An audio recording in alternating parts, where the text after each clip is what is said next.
AP రాజకీయాలపై junior NTR వ్యూహాత్మక మౌనం. ఎన్టీఆర్ సైలెంట్‌గా ఉండడానికి కారణం ఏంటి? జూనియర్ ఎన్టీఆర్ రాజకీయాల్లోకి రావడం అసలు ఇష్టం లేదా? లేదంటే చంద్రబాబు నాయకత్వంలో ఉన్న తెలుగుదేశంలోకి రావడానికి ఇష్టం లేదా? దీనికి కారణం ఏంటంటే చంద్రబాబు జైల్లో ఉన్నప్పుడు ప్రపంచ దేశాల్లో ఉన్నటువంటి తెలుగు వాళ్ళందరూ కూడా తమ రియాక్షన్ అందించారు. జగన్మోహన్ రెడ్డి నిజంగానే కక్షతో వ్యవహరిస్తున్నారని 73 ఏళ్ల అనుభవం ఉన్నటువంటి ఒక రాజకీయ నాయకుడు అనారోగ్యంతో బాధపడుతుంటే కూడా పట్టించుకోకుండా ఆయన మీద కక్ష సాధింపు చర్యలు తీసుకున్నారని చాలా చెప్పారు.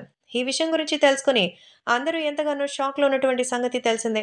కాబట్టి ఇప్పుడు ఈ విషయం కూడా సోషల్ మీడియాలో సైతం ఎంతో వైరల్ అవుతోంది. అలాగే అభిమానులు కూడా ఈ విషయం తెలుసుకొని ఎంతగానో ఎక్సైట్ అయినట్టుగా సమాచారం. కాబట్టి ఇప్పుడు సోషల్ మీడియాలో సైతం ఎంతో చక్కగా చెప్తున్నట్టుగా అయితే తెలుస్తోంది.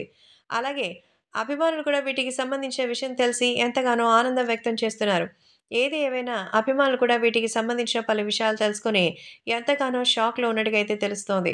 సోషల్ మీడియాలో సైతం ఈ విషయాలు తెలుసుకొని అందరూ కూడా ఎంతగానో నిజంగా ఆశ్చర్యపోతున్నారు. ఎందుకంటే జూనియర్ ఎన్టీఆర్ రాజకీయాల్లోకి రావాలని అనుకుంటే అందరిలాగే ఆయన కూడా స్పందించి ఉండేవారు.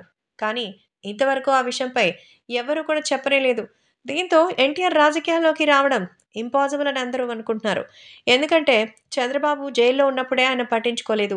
ఇప్పుడెందుకు పట్టించుకుంటారు అని అందరూ చెప్తున్నారు. అయితే తారక్ రాజకీయాల్లోకి రాకపోవడానికి కారణం ఉందని, ఇప్పటికీ తెలుగుదేశం పార్టీ తరపున ఆయనకెన్నో ఇబ్బందులు ఎదురైంది. అందుకే నిజంగానే రావాలి అంటే దానికి కొంచెం ఆలోచన చేయాలి.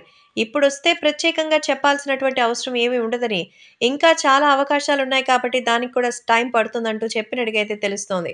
కాబట్టి ఇప్పుడు ఈ విషయాలు కూడా సోషల్ మీడియాలో సైతం ఎంతో వైరల్ అవుతోంది. తెలుగుదేశం పార్టీ కోసం జూనియర్ ఎన్టీఆర్ రావాలని చాలామంది అంటుంటే, ఇప్పుడు తెలిసిన ఈ విషయాలతో అందరూ ఆశ్చర్యపోతున్నారు.